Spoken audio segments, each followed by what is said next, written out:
Warning to all American citizens! There is a new red menace that is unlike anything we've ever seen before. This new weapon that the communists are using on God-fearing American citizens are known as vampires or Nosferatus. They aim to kill, abuse, and impurify our people. You might be at home cooking a late-night meal for your husband as he's had a long day at work. Your doors are locked and you feel safe, but you shouldn't. The Nosferatu doesn't respect locks, doors, or basic human privacy. No one is safe. Furthermore, they will give you terrible dreams that you might never forget. They'll seduce your women, slip into their beds at night, and kill them. Or worse. These vampires may live amongst you. They might be your neighbors. They might be in your HOA. How can you spot them? Typically, they are pale, have sharp teeth, they only come out at night, and most of all, they act in defiance of God. But what distinguishes an atheist from a vampire, you might ask? We advise that you report any atheist just to be safe. You never know. How can you protect yourself against such a menace? Always carry a crucifix on you. Like any communist, what Nosferatus fear the most is God himself. And forget hammers and sickles, you need to buy hammers and stakes from approved sellers. These tools will assist you in destroying any vampire you come across. And last but not least, do not walk alone at night. This is when the vampires come out to kill. Remember, if you see something, say something. It is up to all Americans to protect ourselves from the evils of communism in all of its forms. If you don't believe that this is a real threat, take it from the good general himself. And the international communist conspiracy to sap and impurify all of our precious bodily fluids. Thank you to Atomic City Community Theater for assisting in this PSA, and special thanks to Timmy Benbow for his outstanding makeup effects. Everyone say, great job, Benbow! When you think of classic monsters, vampires are usually the first to come to mind. Other monsters you might think of are Frankenstein, or should I say, Frankenstein's monster, zombies, and werewolves. But I find vampires to be the most fascinating from this group. What started with Bram Stoker's novel Dracula turned into such a cultural phenomenon that the vampire archetype is so embedded in our culture that it's almost impossible to not know what they are. If I were to go on the street and ask people what they think a vampire is, everybody would say about the same thing. A human-like monster who lives forever and sucks blood. They can be killed with sunlight or by driving a stake through their heart. It's easy to think that vampires are pretty much all the same, but nothing can be further from the truth.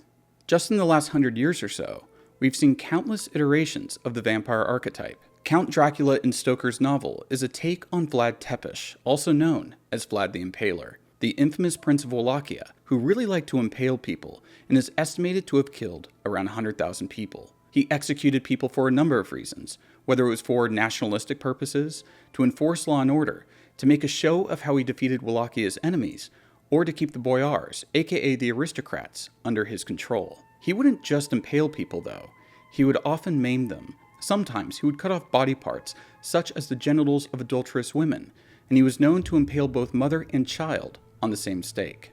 As a rule of thumb, the higher the stake, the more important the person.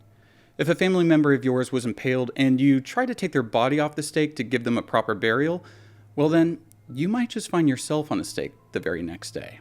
His autocratic rule became a popular horror story in Europe thanks to the invention of the printing press around the time of his reign. Tales of Dracula, as that was a name for him, were popular among European readers. So why was he called Dracula? Well, because his father was given the title Dracul, as his father was in the Order of the Dragon, a holy order of leaders who fought against Islam. Stoker took the horror stories of Vlad Tepes' rule and combined them with the vampire monster that had seen growing popularity in pop culture in the 19th century. Those stories of vampires or vampire-like creatures have been told all around the world for thousands of years. In doing so, he created one of the most iconic characters in all of horror literature. The undead prince was not a dumb beast. He was regal, well-spoken, alluring, and had great control over people. In some ways, he was more frightening than the devil himself. Dracula became a hit in the 1920s with the various stage play adaptations of the book, and it solidified itself as a cultural staple in the 1930s with the release of Todd Browning's film Dracula, which famously starred Bela Lugosi. I am Dracula. Over the last century, we've seen the vampire archetype extend past just the serial-killing aristocrat. Some vampires don't drink blood at all, but are space aliens who suck out your life, such as in the film Lifeforce. Many films show that there are good vampires, bad vampires, and bisexual vampires, as is the case with Interview with the Vampire. Some vampires aren't hurt by the sun, though their skin does sparkle and glitter, and they call themselves vegetarian as they only drink animal blood, as is the case with Twilight. Other films show vampires just wanting to hang out and make rock music while ethically sourcing their blood, like in Only Lovers Left Alive. Some vampires are just goofy dudes who have to be roommates, like in What We Do in the Shadows. Some vampires are beautiful people, some are monsters, some need to drink blood, some only drink blood because it's like a drug to them, some vampires need to constantly dance, some feel a lot of emotion, while others can't feel anything. The point I'm making is this. While Dracula might be a very distinctive character, the vampire is something that can be molded to whatever genre or kind of movie the filmmaker wants to make. Even though we believe that we understand what the rules for vampires are, they're actually quite malleable, and how vampires operate depends really on the storyteller. Before we continue talking about our all-time favorite subject, which is, of course, vampires, I want to tell you all about Fudo Keyboard. It's a privacy-preserving, full-featured keyboard that has AI voice-to-text features. Unlike other keyboards, it never connects to the internet, and you get access to cutting-edge AI typing suggestions and voice-to-text completely offline on your phone. The best part about it? It works. All of this just works. You can download it for free on Android, but if you like it, consider buying a key to fund the developers. And while I still have you here, I recently posted a short film I made with MDE veteran Charles Carroll. It's a film noir that we shot on 16mm film, and I'm proud of it, so go check it out. All right, back to the video. And that leads us to the subject of the video. The first horror movie icon that was a knockoff of Count Dracula. A movie about a very mysterious Count Orlok, a creature of the night, an undead, a vampire, a bringer of plagues, a Nosferatu. You might be aware of Nosferatu from SpongeBob. Nosferatu! Or you might know Nosferatu as that guy in Salem's Lot, or as a weird roommate in What We Do in the Shadows. But the specific vampire is a cinematic legend. And he's a legend that's coming back to the silver screen later this year in Robert Eggers' newest film. But before you see his new movie, I want to take a look at Nosferatu's storied history over the last century. Let's go back to the early 1920s. World War I is over and film is on the rise as the biggest entertainment medium in the Western world. Enter Albin Grau, an artist, an architect, but most importantly, a big-time occultist. When I say big time, I mean that he was a master of the chair at the Pan-Sophic Lodge, a large German occultist organization that was influenced by several different esoteric ideas and practices, such as Hermeticism, Theosophy, and the Rosicrucian Order. Albin Grau was also known to have contact with Aleister Crowley, and he was also known to have not liked him very much. Maybe Grau and Yeats would have gotten along. In film, Grau saw a medium with which to share his esoteric philosophies and worldview with the entire world. He created his own production company, Prana Film, to do just that. The clue as to the production company's nature is in its name. Prana is Sanskrit for life force, and that word was also the title of a popular theosophy book around that time. On top of that, a company that sold occultist literature was called Prana. The occultists, they made themselves fairly easy to identify. So, for his first movie, he wanted to make a vampire film. Where he got the idea to make a vampire film varies depending upon what you read. It could have been possible that he just made up a whole lot of stuff when he was marketing the movie because, hey, lying to the press is funny. One origin story he told was that when he fought in World War I, he met a Serbian man who claimed that his father was a vampire. Another that I heard was that he came up with the idea after watching a spider suck the blood out of its victim in its web. Which one is true? Are either true? Who knows? It doesn't really matter. Both are pretty cool. But he needed a story, and it just so happened that this little book called Dracula existed. Even though it wasn't a hit during Stoker's lifetime, it became a bestseller after his death. Henrik Galeen wrote the script adaptation of Stoker's novel, but there was a catch. They didn't have the rights to Dracula. To try to skirt copyright, they changed some of the names and places.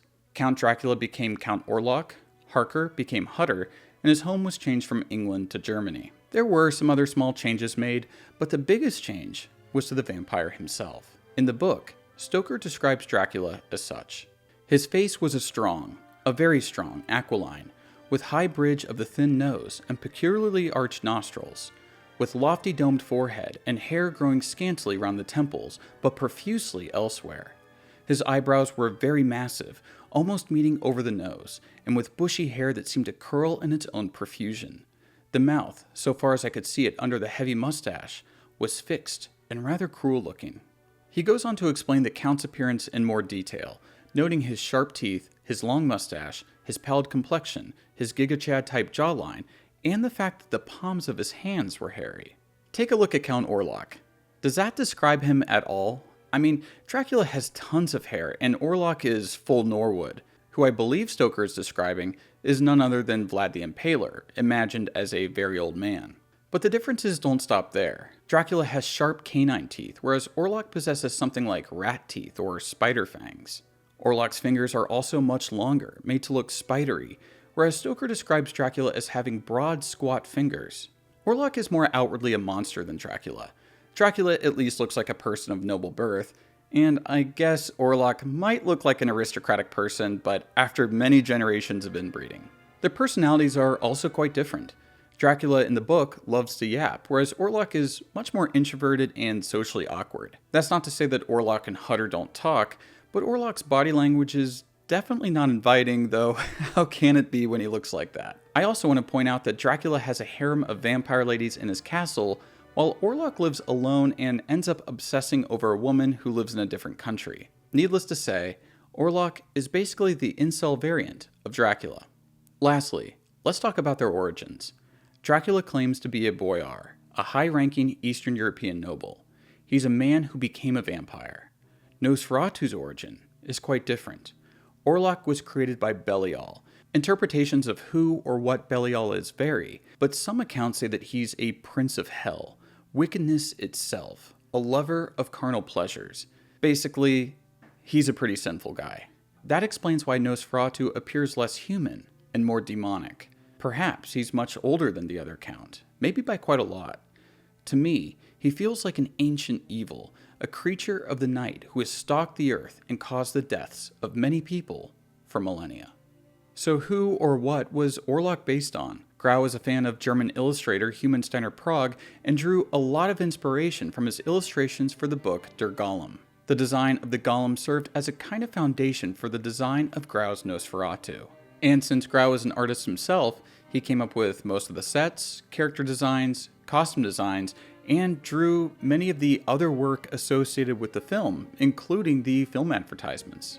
We think of Nosferatu, A Symphony of Horror as an F.W. Murnau movie, but I think that this is a case where the producer, Albin Grau, had just as much, if not more creative say in the film than the director. Nevertheless, Murnau took Grau's idea and turned it into one of the most iconic German expressionist films.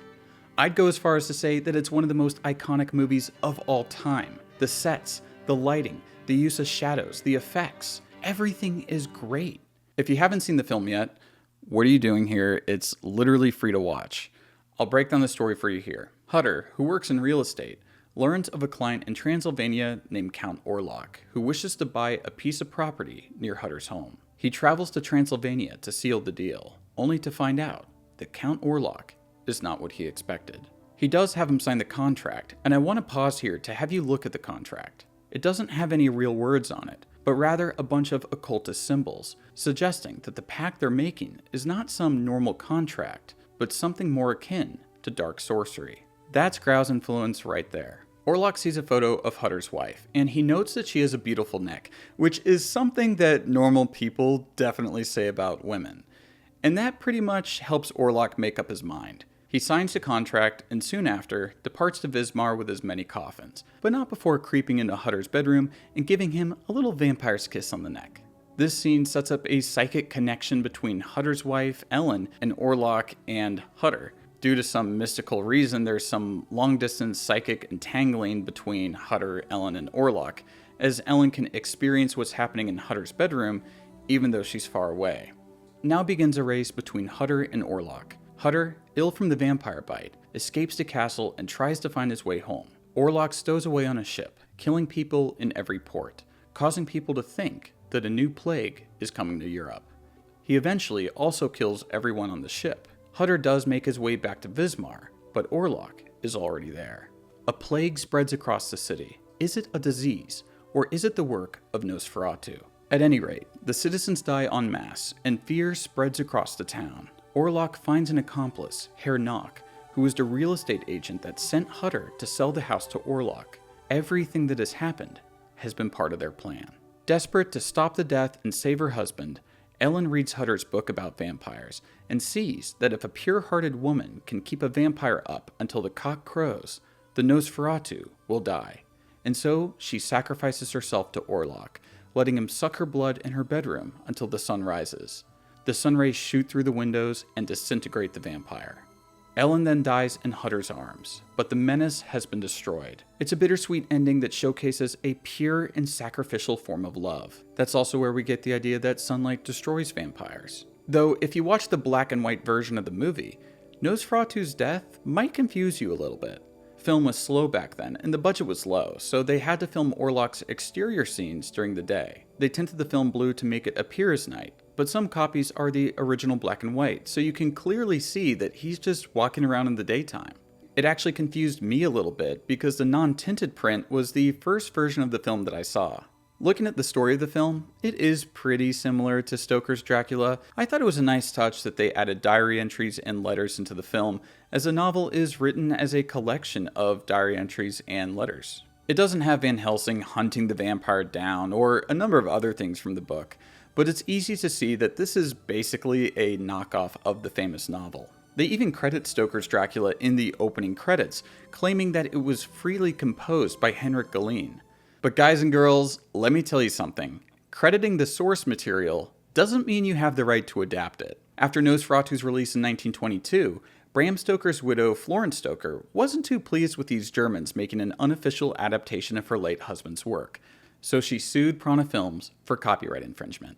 Considering that Prana Films didn't have much money, or really any money, after their extravagant marketing campaign for Nosferatu, the company closed due to the lawsuit. Nosferatu's Symphony of Horror would be their one and only film.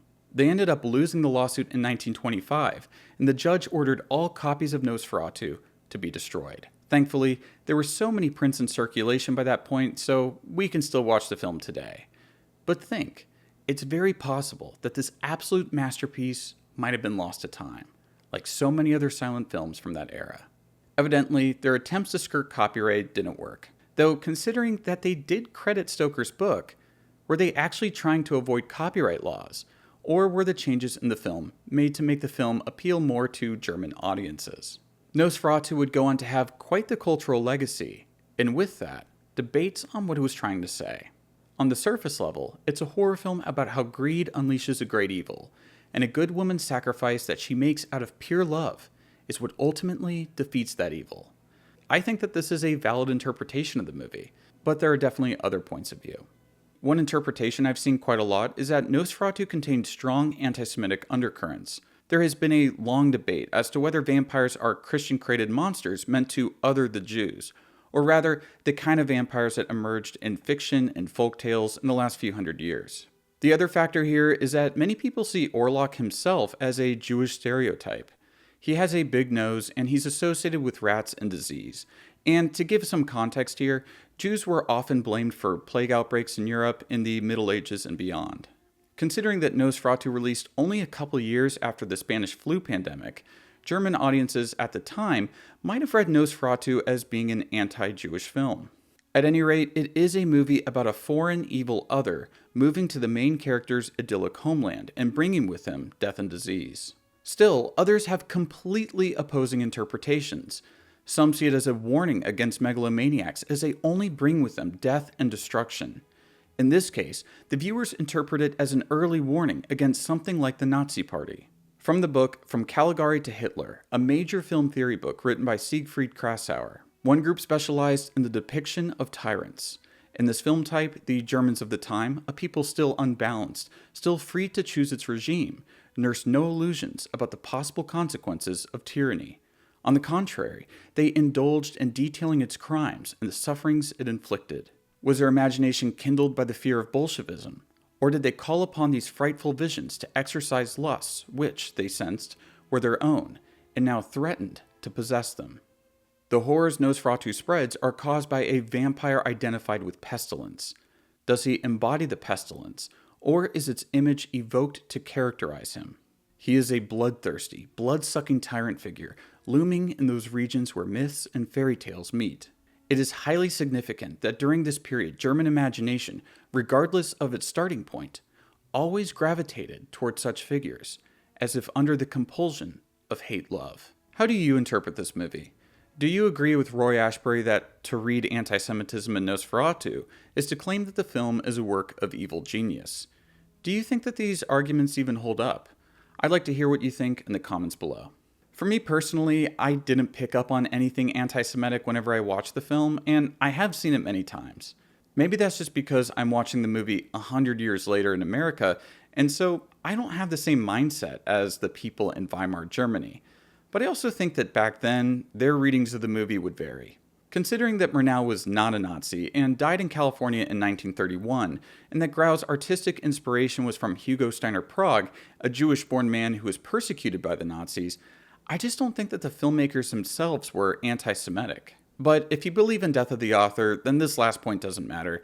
And I can also see the argument that although they might not have been anti-Semitic, the movie might have been anti-Semitic on accident. I will say about the whole big nose thing is that all of Orlok's features are exaggerated.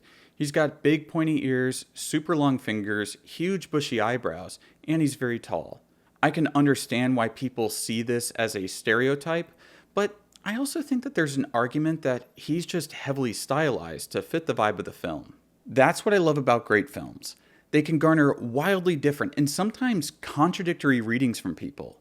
Look, we're here talking about this movie today, 102 years after it was released. That's crazy. Speaking as a vampire, what do you make of the book's technical merits? It made me sad.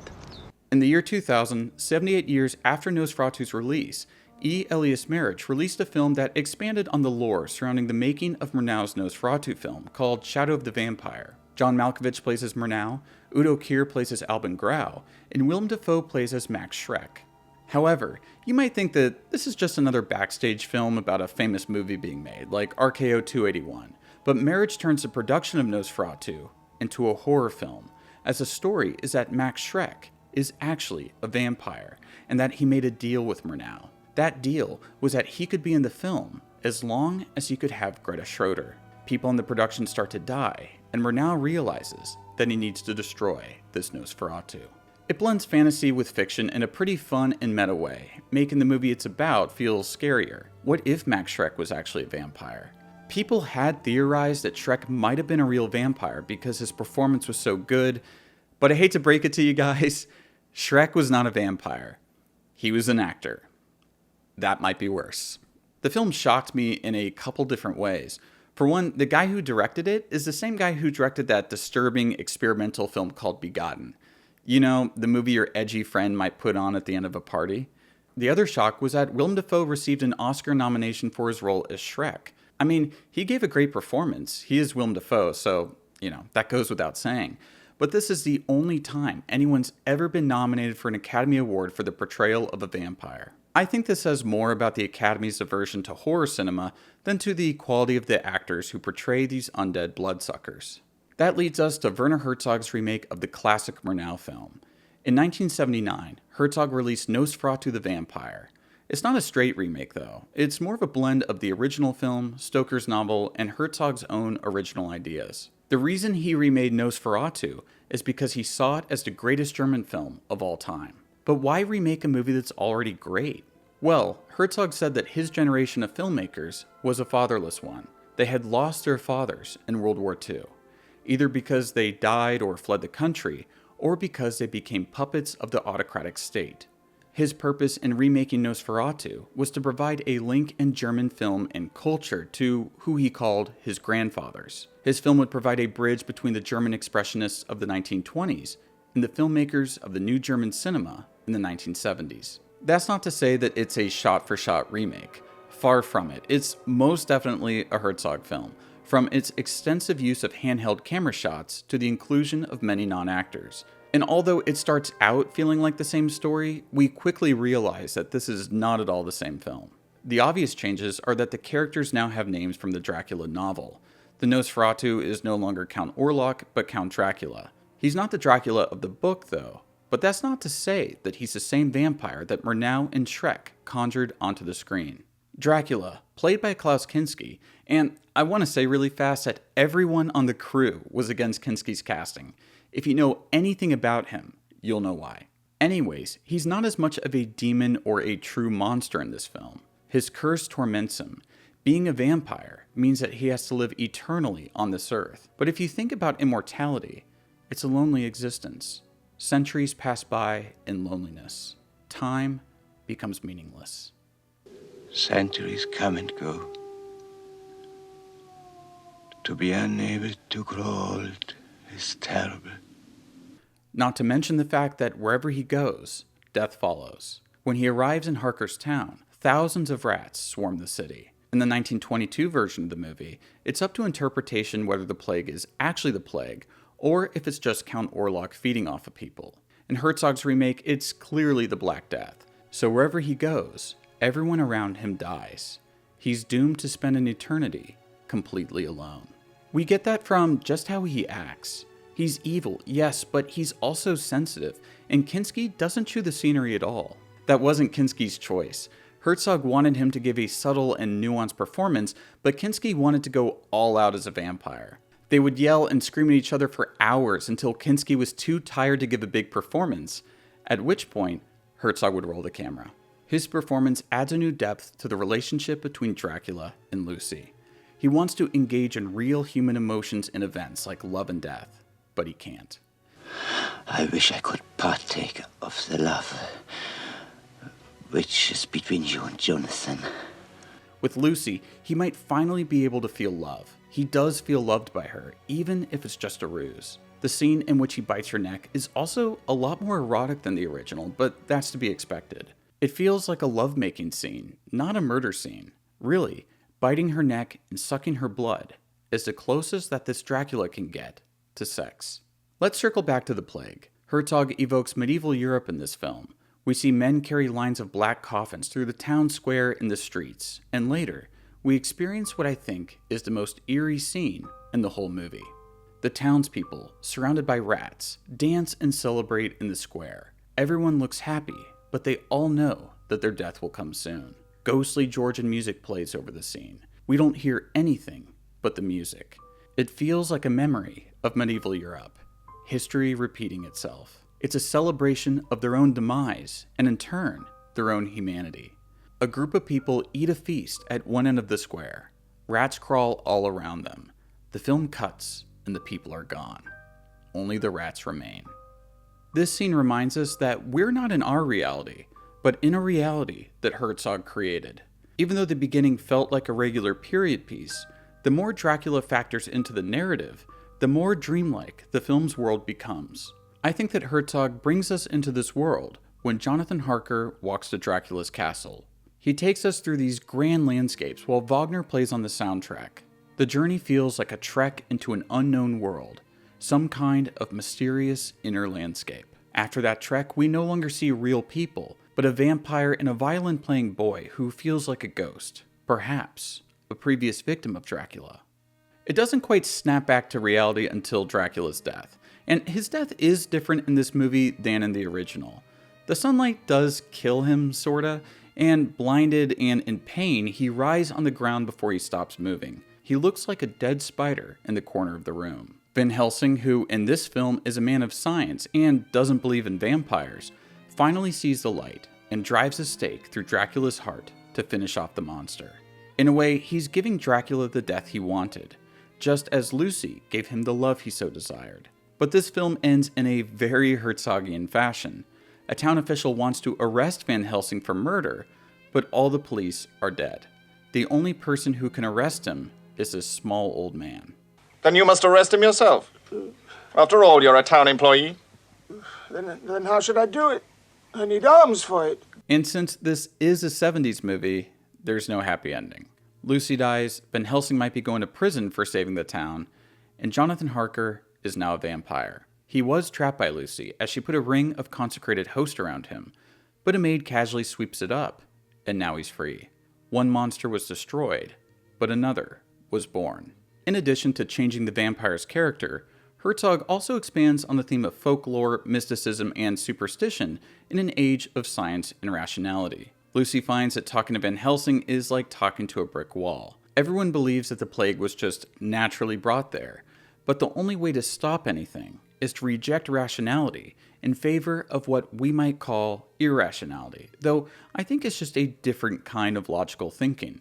Their world turns into one of magic and dreams, so their science can't fix any of their problems. Even when Van Helsing comes to this realization and kills the vampire, he's not met with adulation, but with scorn. They also fail to see that Jonathan, sitting in the corner, is obviously now a vampire. Their strict adherence to their modern way of thinking will be the death of all of them. We live in a most enlightened era. Superstitions such as you mentioned have been refuted by science. I actually much prefer Herzog's version to Murnau's, but I think that both of them are great. Herzog's film feels more like what we would consider a modern kind of art house film, but he does manage to hit all the genre beats, which makes the film work. If it was released today, people would call it an elevated horror, but it's so much better than that. In the spirit of the first film, Herzog made this movie for a very small budget, with the estimated budget being something like $750,000, which would be about $3.2 million today. They only had 12 crew members for the entire shoot and only 100 rolls of film, which meant that they can only do like 2 or 3 takes max for each shot. You should not count the money, you should not count the extras. What counts is what you see from the screen, nothing else. They also used about 11,000 rats in the movie, all of which were originally white, which meant that they had to paint all of those rats' hair gray. And guess what? According to the director, not one rat escaped the set. So they didn't cause a rat problem in the city in which they were filming. And then a big laughter, of course. There's one last Nosferatu movie that I want to cover here. It's called Nosferatu in Venice, and it's also known as Vampire in Venice. Klaus Kinski reprised his role in this Italian-made horror film directed by Augusto Caminito, and I guess also Klaus Kinski. You might be looking at the clips and thinking, wait, he doesn't look like Nosferatu. No, he does not. Supposedly, he showed up to set with long hair, refused to shave, and he forbade the production from putting the famous vampire's makeup on him, as he hated having to sit down for 4 hours each day so the makeup artist could transform him into the famous vampire. Nevertheless, he is supposed to be Nosferatu, but the fact that he just looks like himself with some big sharp teeth causes the movie, in my eyes, to not really be in the Nosferatu canon.